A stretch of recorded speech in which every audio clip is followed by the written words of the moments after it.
Assalamualaikum warahmatullahi wabarakatuh. Perkenalkan, nama saya Putri Derisa dari akuntansi I1 dengan NPM 10221109. Di sini saya akan mempresentasikan tentang bisnis global. Bisnis global atau bisnis internasional adalah kegiatan bisnis yang melampaui dan melewati batas-batas sebuah negara serta terkoneksi sedunia pada level kultural, politik, dan ekonomi dengan menghilangkan hambatan-hambatan komunikasi dan perdagangan, menyangkut segala macam transaksi bisnis di antara dua negara atau lebih dengan mencakup baik kegiatan antar pemerintah maupun perusahaan swasta. Cara memulai bisnis global. Cara yang harus dilakukan pebisnis untuk bertahan dan memasuki pasar global dengan performa yang baik yaitu 1. Pelajari regulasi dan persyaratan. Satu negara memiliki regulasi yang berbeda satu sama lain, seperti misalnya produk apa yang boleh diperjualbelikan, didistribusikan, pajak, dan yang terakhir mekanisme perdagangan yang akan dijalankan. Mempelajari regulasi dan persyaratan bisa dibilang sangat kompleks, namun mempelajari persyaratan ini termasuk sangat penting. 2. Melakukan riset untuk pasar baru. Jika Anda sudah memiliki tujuan dalam pengembangan usaha, carilah pasar di mana Anda dapat memenuhi atau melampaui tujuan tersebut. Buat rencana pemasaran dan terbar jaring Anda lebar-lebar dengan melihat beberapa pasar berbeda dalam skala global. Yang ketiga, buat rencana yang matang. Anda harus memiliki rencana yang baik dalam memasuki pasar global. Ingatlah, ini pasar yang sangat kompetitif dan ada banyak produk atau layanan seperti yang Anda buat. Membuat rencana untuk usaha Anda harus menyertakan hal-hal ini. 1. Orang-orang Anda. 2. Kapasitas Anda. 3. Kemasan Anda. 4. Pengetahuan Anda. Yang keempat, memilih cara penetrasi pasar yang tepat. Anda harus memastikan bahwa produk atau layanan Anda dikenal dan terjual dengan baik di negara tujuan di mana produk dipasarkan. Anda bisa memilih salah satu penetrasi pasar ini. 1. Jual langsung. 2. Menggunakan distributor. 3. Menggunakan agen penjualan. 4. Buat usaha joint venture. 5. Mulai lakukan pemasaran. Iklan dapat membantu Anda mendapatkan exposure, tetapi ini bisa sangat mahal. Seperti di negara Inggris, perhatikan target audiens dan pengeluaran PS laba atau investasi. Pilihan lainnya adalah membuat website dengan konten yang diterjemahkan sesuai dengan target pasar Anda. Situs media sosial global seperti LinkedIn, Facebook, dan Twitter juga dapat membantu Anda mempromosikan pesan Anda dengan cepat dan gratis. Meskipun ini tidak memerlukan biaya apapun untuk melakukannya, mereka membutuhkan waktu yang diinvestasikan untuk terus diperbarui. Yang keenam, cek usaha legalitas bisnis. Selain mengecek persyaratan dan regulasi yang harus dipatuhi di luar negeri, pastikan produk yang dipasarkan sudah mengikuti peraturan legalitas jelas sesuai dengan peraturan pemerintah dan undang-undang di Indonesia. Walaupun produk memiliki pemilik bisnis sesuai dengan legalitas luar negeri, apabila produk tidak mengikuti legalitas Indonesia, maka sama saja produk tidak dapat terjual dengan baik. Legalitas yang diperlukan ini meliputi nomor pokok wajib pajak, surat izin perdagangan usaha, dan tanda daftar perusahaan.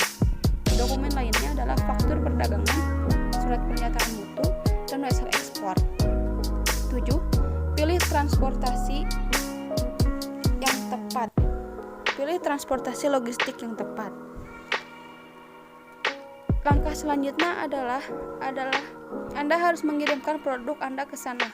Pastikan Anda memahami transportasi logistik yang terpercaya dan memiliki reputasi yang baik. 8. Jalin komunikasi yang baik. Dalam bisnis apapun, komunikasi adalah segalanya, termasuk jika Anda ingin memasarkan bisnis Anda pada pasar internasional. Pastikan Anda selalu berkomunikasi dengan perwakilan usaha Anda di negara lain dengan baik. Dapatkan juga informasi terkini yang berhubungan dengan bisnis Anda. 9. Metode pembayaran internasional. Pastikan Diperbolehkan juga pemilik bisnis memiliki rekening bank untuk transaksi internasional demi memudahkan ekspor dan impor luar negeri. Pemilik bisnis dapat menggunakan kartu berlogo Mastercard, kartu debit, PayPal, atau American Express yang terhubung dengan rekening pribadi. Biaya administrasi tiap bulannya tentu mahal apabila dibandingkan dengan rekening lokal. Karena itu, dianjurkan pemilik bisnis memilih satu jenis bank dengan biaya administrasi yang paling rendah. Perhatikan juga efisiensi fasilitas, akses, dan keuntungan dari pihak bank. 10. Lakukan pencatatan pada setiap transaksi yang terjadi. Setiap transaksi yang terjadi pada suatu bisnis, baik itu pengeluaran dan pemasukan, ada baiknya dicatat pada sistem pembukuan yang baik dan sesuai standar. Ingatlah, kemungkinan transaksi yang terjadi di pasar internasional diharuskan membayar pajak.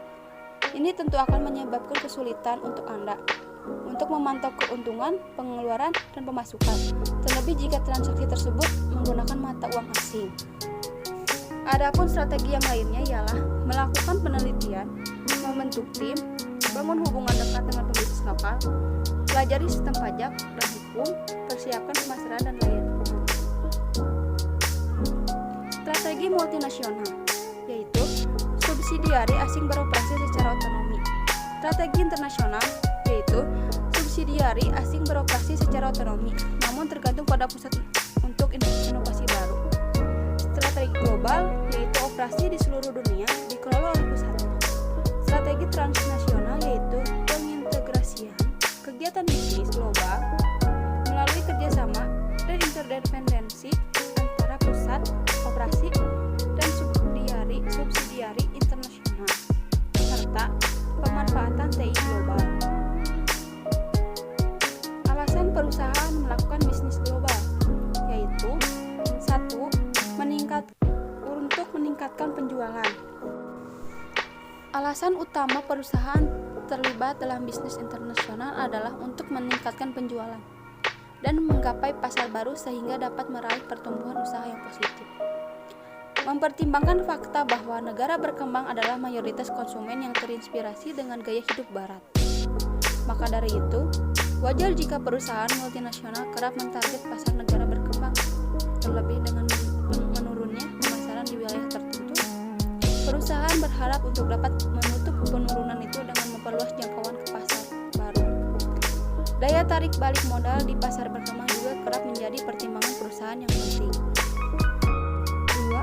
Mendapatkan sumber daya. Aspek sumber daya merupakan hal penting lainnya sebagai penyebab perusahaan terlibat dalam bisnis internasional. Umumnya, negara berkembang memiliki kekayaan alam yang berlebih, namun belum diolah. Inilah yang diincar perusahaan besar untuk menyelami bisnis internasional. Ini alasan kenapa banyak perusahaan multinasional beroperasi di Afrika dan Asia Selatan, di mana simpanan mineral dan besi menjadi daya tarik yang bisa mendatangkan keuntungan perusahaan. Negara berkembang pun akan menerima perusahaan tersebut dengan tangan terbuka karena akan menerima pemasukan untuk pertumbuhan ekonomi nasionalnya. 3. Meminimalisir risiko. Tidak jarang, entitas bisnis melakukan ekspansi untuk mengurangi risiko pertumbuhan stagnan di dalam negeri ataupun di negara lain mereka beroperasi. Untuk contoh, saat negara barat melihat tingkat pertumbuhan di bawah 3%, perusahaan multinasional barat akan berlomba mentarget pasar berkembang dengan pertumbuhan di atas 5%.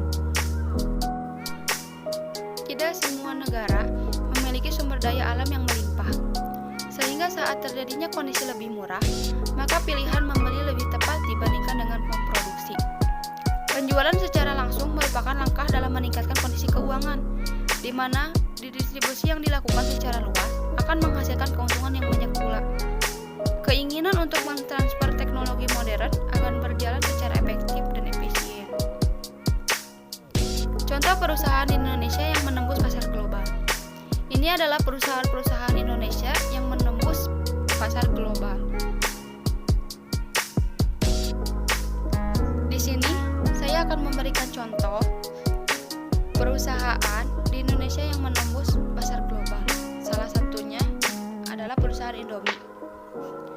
Produk yang merakyat ini nampaknya juga diterima oleh masyarakat dunia. Bagaimana tidak, Indomie dijual di 80 negara di berbagai benua di dunia. Pertama kali dibuat pada tahun 1970.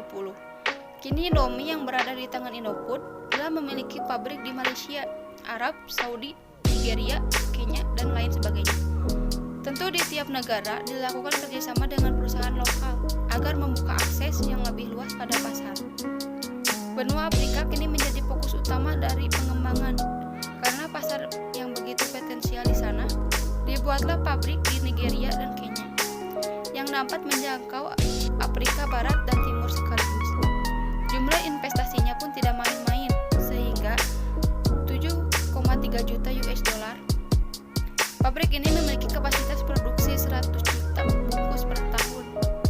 Selain Afrika, pasar lainnya cukup besar, mengingat ciri khas yang dibawanya. Selain itu, Indomie juga selalu menjadi produk favorit bagi masyarakat Indonesia yang tinggal di luar negeri.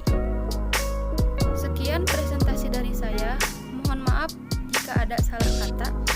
Wassalamualaikum